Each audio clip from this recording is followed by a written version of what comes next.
कि होइया सहाय शिव गुरु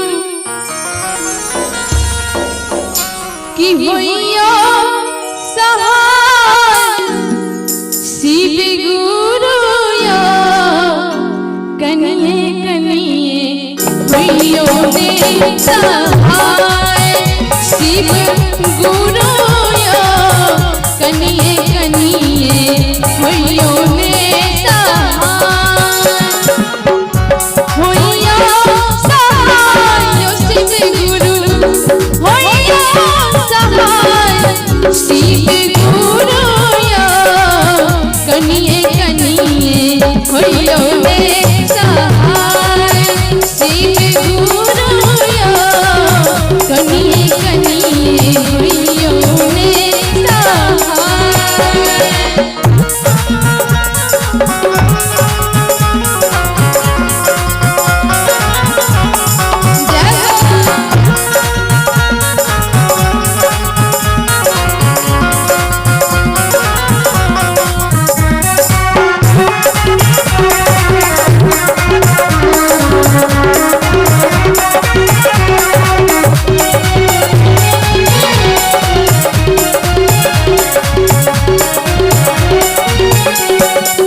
कथी मांगे छथिन भक्त सब शिव गुरु से कहे छथिन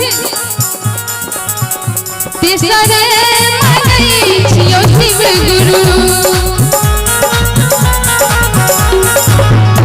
तेसरे मांगे छियो शिव गुरु सिर के सिंदूरवा शिव गुरु या उमर पल दियो रे चुराए शिव गुरु या उमर पल दियो ने छोड़ा दियो ने छोड़ा यो शिव गुरु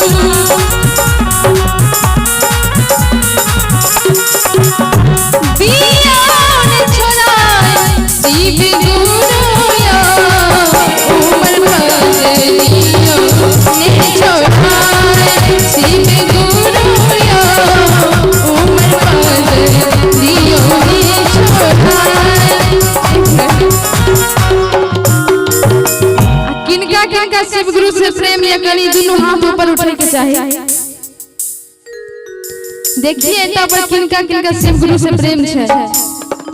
एनहु से छै मौसम जी सबसे लास्ट में जे खार छथिन वो सब नहीं हाथ उठेलखिन। बोले शिव गुरु भगवान की, मिथिला धाम की। एक बार सब बोले ताली के साथ शिव गुरु कनिए कनिए